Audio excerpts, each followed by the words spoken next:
Hello friends, Rama mathematics classes में आपका स्वागत है। देखिए फ्रेंड्स, एक नए वीडियो के साथ नए सेट नंबर 3 को देखने के प्रयास करते हैं। देखिए, इसके पहले रिमाइंडर बुक से सेट नंबर 1 और 2 हो चुका है। देखिए, आज सेट नंबर 3 को देखने के प्रयास करते हैं। देखिए, फर्स्ट क्वेश्चन क्या है उसको देखते हैं। निम्नलिखित में से किस स्थान पर जी का मान सर्वाधिक होगा? निम्नलिखित में से किस स्थान पर जी का मान सर्वाधिक होगा? तो कहाँ होगा? तो अंटार्कटिका के स्थान पर, अंटार्कटिका के स्थान पर। देखिए, इसको देखते हैं। देखिए, ये पृथ्वी बना दिए हैं, पृथ्वी है। अब पृथ्वी को बीचों बीच 0 डिग्री विषुवत रेखा या भूमध्य रेखा काटता है। तो देखिए, यहाँ पर क्वेश्चन पूछेगा कि सबसे ज़्यादा जी का मान सबसे ज़्यादा कहाँ होता है? तो ध्रुव पर। कहाँ है? तो ध्रुव पर होता है। तो ध्रुव जो है, ध्रुव है। देखिए, ध्रुव दो बना दिए, उत्तरी ध्रुव और दक्षिणी ध्रुव। तो अंटार्कटिका है जो है दक्षिणी ध्रुव में। कहाँ है? दक्षिणी ध्रुव में स्थित है। कहाँ है? दक्षिणी ध्रुव में। अब भूमध्य रेखा पर जी का मान, भूमध्य रेखा पर जी का मान 0 होता है। भूमध्य रेखा पर जी का मान 0 होता है। देखिए, इसे पूछेगा कि भूमध्य रेखा से ध्रुव की ओर जाते समय जी का मान क्या होगा? तो बढ़ेगा। क्या होगा? बढ़ेगा। अगर जो भूमध्य रेखा से फिर दक्षिणी ध्रुव जाएंगे तो फिर बढ़ेगा। लेकिन ध्रुव से कहाँ क्या है? ध्रुव से या ध्रुव से विषुवत रेखा के बीच, कहने का मतलब ध्रुव से विषुवत रेखा के तरफ आएंगे तो क्या होगा? तो घटेगा। क्या होगा? घटेगा। देखिए, ध्रुव कहने का मतलब कई डिग्री है? 90 डिग्री है। चलिए आगे देखते हैं, दूसरा देखते हैं। दूसरा है, देखिए, स्वचालित वाहनों में प्रयुक्त द्रव चालित ब्रेक किसका सीधा प्रयोग करता है? सीधा प्रयोग किसका करता है? स्वचालित वाहनों में प्रयुक्त स्वचालित वाहनों में प्रयुक्त द्रव चालित ब्रेक किसका नियम काम करता है? तो पास्कल का नियम। किसका? तो पास्कल का नियम। देखिए, पास्कल का नियम कहता है समान दाब पर सभी दिशा में डाला गया दाब, समान दाब में सभी दिशा में डाला गया दाब समान होगा। देखिए, आर्किमिडीज के सिद्धांत के अनुसार कोई वस्तु पानी में तैर रहा है तो किसके सिद्धांत? तो आर्किमिडीज के अनुसार। कहने वाला विस्थापित जल प्रारंभिक जल के क्या होगा? तो बराबर होगा। तो किसके? तो आर्किमिडीज। देखिए, बर्नौली प्रमेय के अनुसार रेलगाड़ी के नज़दीक जाने पर रेलगाड़ी हमें खींच लेता है, या अचानक आंधी आने पर झोपड़ी उड़ जाता है। तो किसके? बर्नौली प्रमेय के अनुसार होता है। यदि चंद्रमा पर बम विस्फोट किया जाता है, यदि चंद्रमा पर बम विस्फोट किया जाता है तो उसकी आवाज़ पृथ्वी पर कितने समय के बाद सुनाई देगी? तो इनमें से कोई नहीं। क्या है? तो इनमें से कोई नहीं। देख, कहने का मतलब वहाँ से चंद्रमा पर वायुमंडल नहीं होता है, इसके चलते ध्वनि सुनाई नहीं देगा। चलिए आगे देखते हैं। आगे है, किस प्रकार के रेल इंजन की दक्षता सर्वाधिक होती है? किस प्रकार के रेल इंजन की दक्षता सर्वाधिक होती है? तो विद्युत रेल इंजन की दक्षता क्या होती है? सर्वाधिक होती है। देखिए, भारत में विद्युत रेल इंजन 1900 कब चलाया गया था? तो 1925 को। और रेल इंजन को सबसे पहले किसके काल में चलाया गया था? तो डलहौजी। किसके? तो डलहौजी। कब? तो 1853 में। 1853। मुंबई से थाने के बीच चलाया गया था। कितने डिब्बा था? तो 400। कितना था? नहीं, कितना सवारी था? तो 400 सवारी था। कितना था? तो 400 सवारी था। चलिए आगे देखते हैं। बहुत छोटे समय को मापने के लिए किस घड़ी का प्रयोग किया जाता है? बहुत छोटे समय को मापने के लिए किस घड़ी का प्रयोग किया जाता है? तो आणविक घड़ी। क्या है? तो आणविक घड़ी। क्या है? तो आणविक घड़ी। आणविक घड़ी का प्रयोग बहुत छोटे समय को मापने के लिए किया जाता है। किसका? तो आणविक घड़ी का प्रयोग किया जाता है। चलिए आगे देखते हैं। देखिए, घर के बिजली का बिल किसके आधार पर आता है? घर के बिजली का बिल किसके आधार पर आता है? तो किसके आधार पर आता है? तो छोके वाट के आधार पर आता है, एम्पियर के आधार पर नहीं आता है। किसके आधार पर आता है? आता है तो वाट के आधार पर आता है, या यूनिट के आधार पर। तो देखिए, 1 यूनिट बराबर कितना होता है? तो 1 यूनिट बराबर 3.6 गुने 10 पर पावर 6 जूल, 3.6 गुने 10 पर पावर 6 जूल होता है। चलिए आगे देखते हैं। यदि रबर की एक डोरी की लंबाई यदि रबर की एक डोरी की लंबाई में वृद्धि दुगनी कर दिया जाए तो विकृति होगी। तो विकृति क्या होगी? तो विकृति दुगनी हो जाएगी। क्या हो जाएगी? तो विकृति दुगनी हो जाएगी। यदि रबर की लंबाई को दुगनी कर दिया जाए तो उसकी विकृति क्या होगी? तो दुगनी होगी। क्या? तो विकृति। देखिए विकृति है एक विमाहीन राशि है। क्या है? एक विमाहीन राशि, एक मात्रकहीन राशि है। चलिए आगे देखते हैं। मैदान की अपेक्षा रेगिस्तान की रात अधिक ठंडी होती है, क्योंकि मैदान की अपेक्षा रेगिस्तान की रात सबसे अधिक ठंडी होती है। क्यों होती है सबसे अधिक ठंडी? तो बालू जितना देखिए जल्दी गर्म होता है, बालू जितना जल्दी गर्म होता है उतना ही जल्दी ठंडा हो जाता है। ये किसका कथन है? तो किरचॉफ के कथन है। किनका है? तो किरचॉफ के हैं। किरचॉफ का कहना था कि कोई वस्तु जितना जल्दी गर्म होगा उतना ही जल्दी ठंडा हो जाएगा। चलिए आगे देखते हैं। आजकल पेट्रोल में शीशा नहीं मिलाया जाता। आजकल पेट्रोल में शीशा नहीं मिलाया जाता है। यह इसलिए कि आजकल पेट्रोल में शीशा नहीं मिलाया जाता है क्योंकि शीशा रहित पेट्रोल प्रदूषण नहीं फैलाता है। शीशा रहित पेट्रोल प्रदूषण नहीं फैलाता। कहने का मतलब है जिसमें शीशा रहेगा वो प्रदूषण फैलाएगा। उसके चलते पेट्रोल में शीशा नहीं मिलाया जा रहा है। क्या? शीशा नहीं मिलाया जाता है। चलिए आगे देखते हैं। माइक्रोस्कोप का प्रयोग किया जाता है। माइक्रोस्कोप का प्रयोग किया जाता है सूक्ष्म वस्तु देखने के लिए माइक्रोस्कोप का प्रयोग किया जाता है। तो सूक्ष्म वस्तु देखने के लिए देखिए एगो माइक्रोस्कोप है तो एगो पूछेगा पेरियोस्कोप। तो पेरियोस्कोप क्या है? आप सब देखे होंगे कि पनडुब्बी में चलता है, जो समुद्र के अंदर देखने के बाद ऊपर देखता है, तो किसके द्वारा देखता है? तो पेरियोस्कोप के द्वारा। चलिए आगे देखते हैं। बात्य भट्ठी में उत्पादित होता है। बात्य भट्ठी में क्या उत्पादित होता है? तो कास्ट आयरन होता है। क्या होता है? तो कास्ट आयरन होता है। कौन होता है? तो कास्ट आयरन का उपयोग किया जाता है। चलिए आगे देखते हैं। पोर्टलैंड सीमेंट के विनिर्माण के लिए उपयोग की गई कच्ची सामग्री है। पोर्टलैंड सीमेंट के विनिर्माण के लिए उपयोग की गई कच्ची सामग्री है। तो क्या है? सीमेंट है, मिट्टी है और जिप्सम है। सीमेंट है, मिट्टी है और जिप्सम है। चलिए आगे देखते हैं। आगे है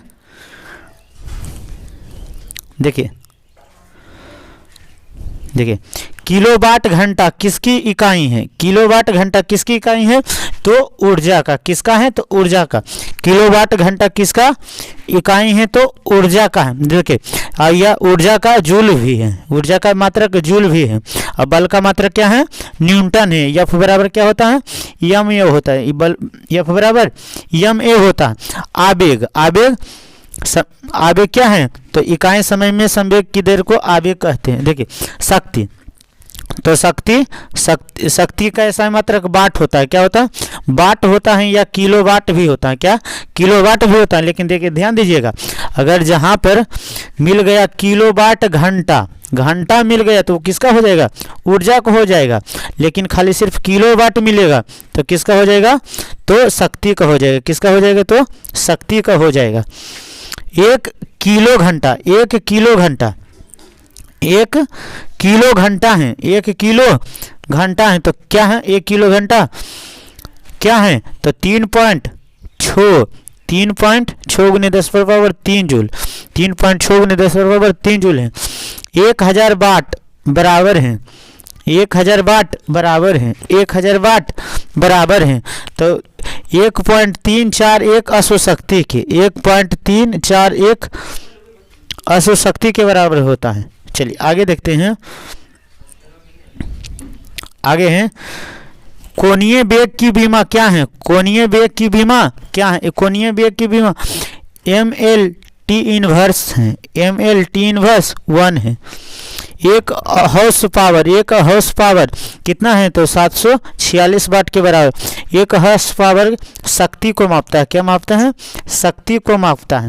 तो कितना है, तो 746 वाट है। चलिए आगे देखते हैं। एक पारसेक में कुल कितने प्रकाश वर्ष होते हैं, एक पारसेक में कुल कितने प्रकाश वर्ष होते हैं, तो 3.26 प्रकाश वर्ष होता है, 3.26 प्रकाश वर्ष होता है। प्रकाश वर्ष दूरी का मात्रक है, प्रकाश वर्ष क्या है, तो दूरी का मात्रक है। प्रकाश वर्ष क्या है, तो दूरी का मात्रक है। निर्वात में यदि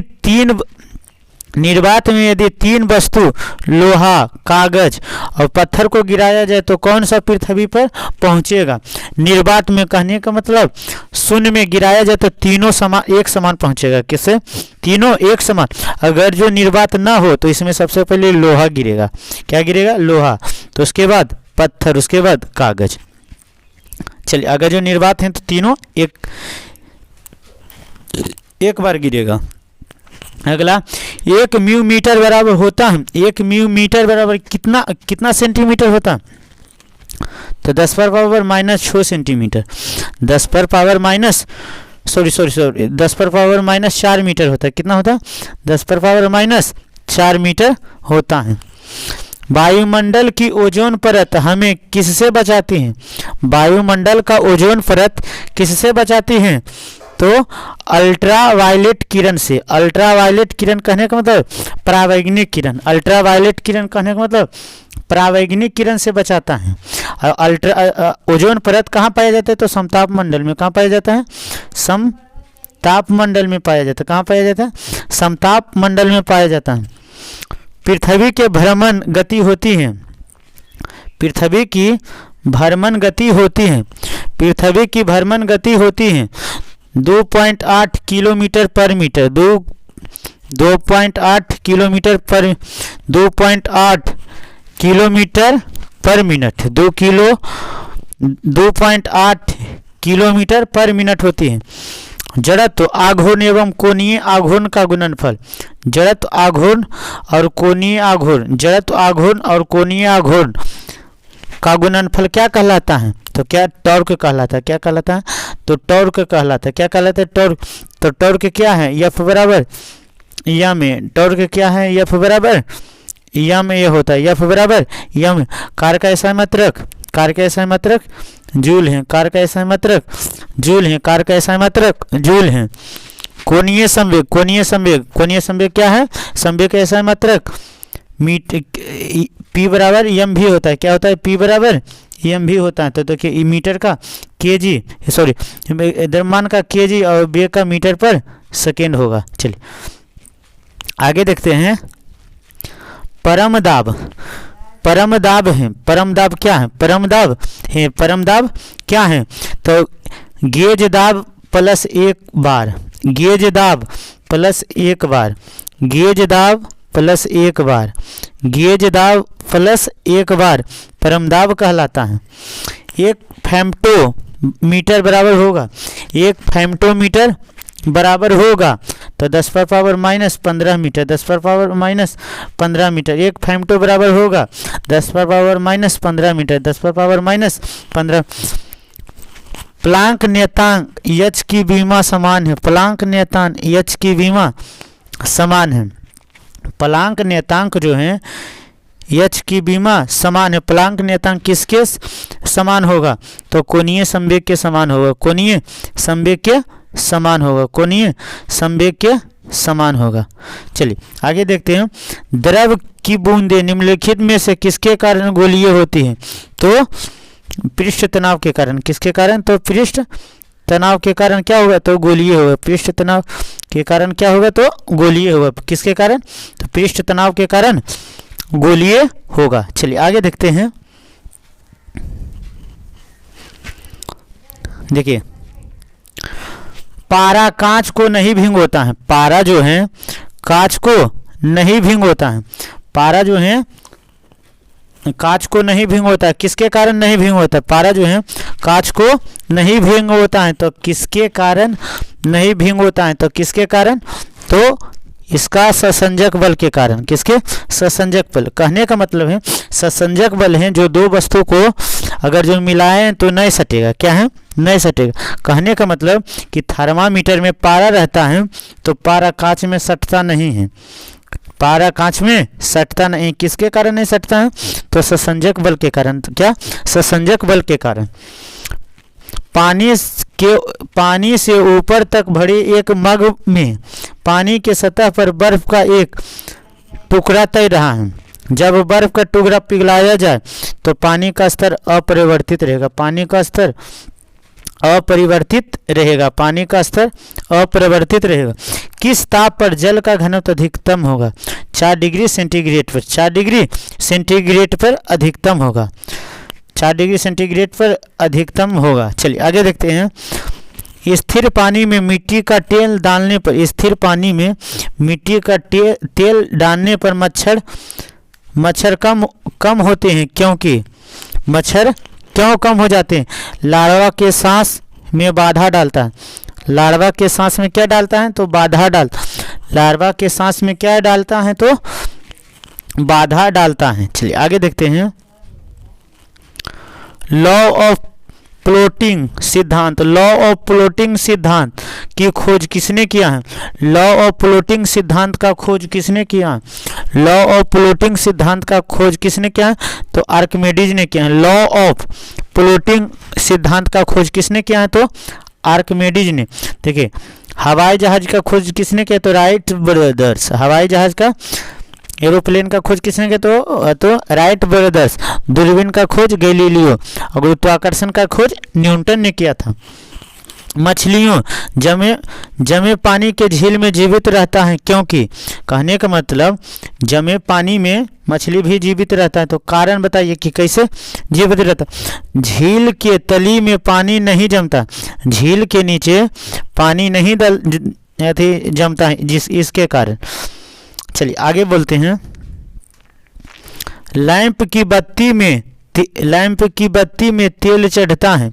लैंप की बत्ती में तेल चढ़ता है क्योंकि लैंप की बत्ती में तेल चढ़ता है क्योंकि कैपिलरी क्रिया के कारण। कैपिलरी क्रिया का मतलब केशिरीकरण के कारण। केशिरीकी तत्व के कारण। केशिरीकी तत्व के कारण।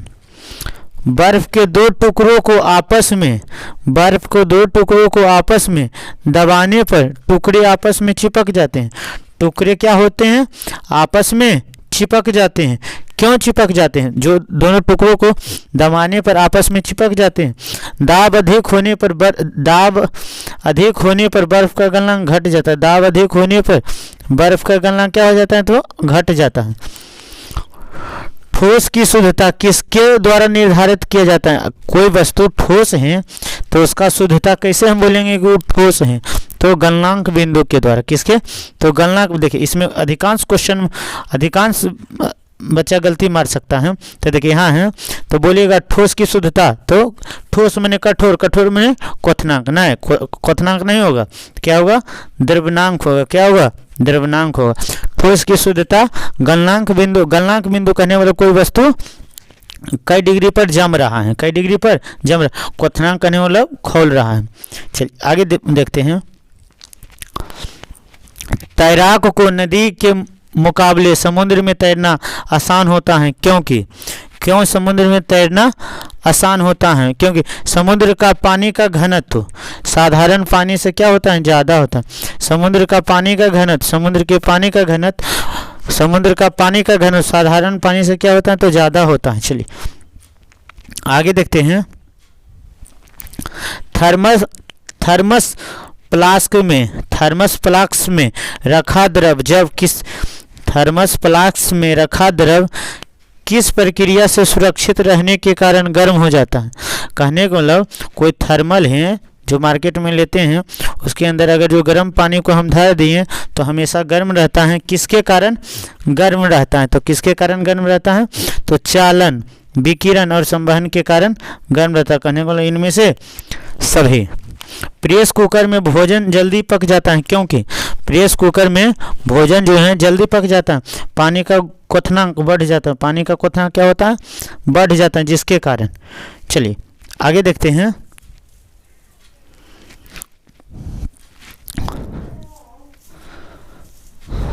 आगे देखते हैं। किसी झील की सतह का पानी, किसी झील का सतह का पानी बस जमने वाला है, किसी झील का सतह का पानी बस जमने वाला है। झील के अधावस्था में जल का तापमान होगा, झील के अधावस्था में जल का तापमान कितना होगा, तो जल का तापमान 4 डिग्री सेंटीग्रेड होगा। कितना होगा, तो 4 डिग्री सेंटीग्रेड होगा। जब दो रेलगाड़ियों के मध्य जोड़ पर एक छोटा सा स्थान क्यों छोड़ दिया जाता है, कहने का मतलब दो रेलगाड़ी हैं उसके बीच में कुछ जगह छोड़ दिया जाता है, कारण बताइए, कारण क्यों छोड़ दिया जाता है। यह ताप में आकर गर्म होकर फैल जाता है। तो देखिए तो ऑप्शन, क्योंकि धातु गर्म होकर फैलती हैं और ठंडी होकर क्या हो जाती हैं, तो सिकुड़ जाती हैं। कार्बोरेटर किस कार्बोरेटर किस इंजन में होता है, कार्बोरेटर किस इंजन में, कार्बोरेटर किस इंजन में होता है, तो पेट्रोल इंजन में। कार्बोरेटर किस इंजन में होता है, तो पेट्रोल इंजन में होता है। कार्बोरेटर किस इंजन में होता है, तो पेट्रोल इंजन में होता है। कार्बोरेटर पेट्रोल इंजन में होता है। चलिए आगे देखते हैं।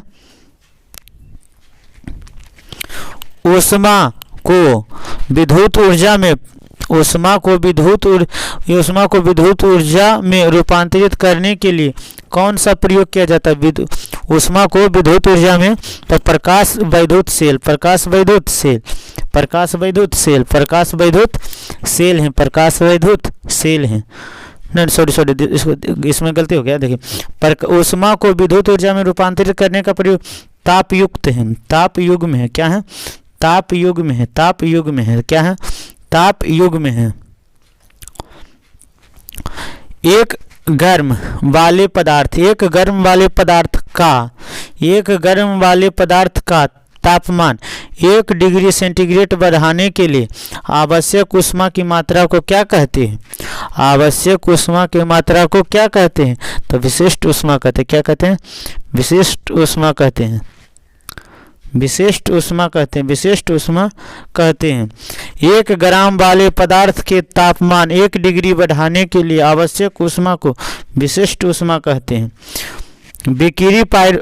विकिरण पायरोमीटर से कितना तापमान मापा जाता है, विकिरण पायरोमीटर से कितना तापमान, 500 से अधिक सेंटीग्रेड, 500 से अधिक सेंटीग्रेड मापा जाता है। जब जल को 1 सेंटीग्रेड से 100 सेंटीग्रेड तक गर्म किया जाता है तब जल का आयतन क्या होगा, जब 0 से लेकर 100 सेंटीग्रेड तक गर्म किया जाता है तो जल का आयतन क्या होगा, तो इनमें से कोई नहीं होगा, इनमें से क्या होगा, सॉरी इनमें से कोई नहीं होगा। कहने का मतलब पहले घटेगा, क्या है, पहले घटेगा फिर बढ़ेगा, तो यहाँ दिया हुआ पहले बढ़ेगा फिर घटेगा, ये गलत है, धीरे धीरे बढ़ेगा, ये भी गलत है, धीरे धीरे ना, पहले घटेगा फिर बढ़ेगा। चलिए आगे देखते हैं। वास्तविक रूप में एक्सरे होते हैं, वास्तविक रूप में एक्सरे होते हैं, तो क्या होते हैं, विद्युत चुंबकीय तरंग, विद्युत चुंबकीय तरंग वास्तविक रूप में एक्सरे होते हैं। तो देखिए इसका एक ट्रिक है, इसमें देखिए लिख देते हैं, विद्युत चुंबकीय तरंग का ट्रिक है। देखिए गाय, देखिए लिख रहे हैं, देखिए गाय पादा असर नहीं हुआ, असर नहीं हुआ, ये देखिए ट्रिक, असर नहीं हुआ। तो देखिए ग से गामा किरण, ए से एक्स किरण, प से प्रदेश किरण, द से दृश्य किरण, प्रावैंगिक किरण, द से दृश्य किरण, अ से अवरक्त किरण, स से सूक्ष्म किरण, रे से रेडियो किरण है, सब विद्युत चुंबकीय तरंग है। देखिए केल्विन स्केल में मानव का शरीर टेम्परेचर कितना होता है, केल्विन स्केल में मानव शरीर का टेम्परेचर कितना होता है, तो 310 केल्विन, 310 केल्विन। कणों के द्वारा हीट ट्रांसफर, कणों के द्वारा हीट ट्रांसफर क्रिया, कणों के द्वारा हीट ट्रांसफर की क्रिया को कहते हैं, कणों के द्वारा हीट ट्रांसफर की क्रिया को क्या कहते हैं, तो क्या कहते हैं, कंडक्शन कहते हैं। क्या कहते हैं? तो कंडक्शन कहते हैं, कंडक्शन कहते हैं, कंडक्शन कहते हैं। क्या कहते हैं? कंडक्शन कहते हैं। चलिए आगे देखते हैं। आगे है तापमान को कितना कम तापमान को कितना कम कर देने पर सभी गैस शून्य आयतन में होगा। सभी गैस क्या होगा? शून्य आयतन में होगा। तो क्या होगा? -273 डिग्री सेंटीग्रेड, -273 डिग्री सेंटीग्रेड में। चलिए फ्रेंड्स, यह टॉपिक कंप्लीट हो गया। चलिए दूसरे वीडियो में दूसरे टॉपिक को देखने के प्रयास करते हैं। थैंक्स फ्रेंड, जय हिंद फ्रेंड।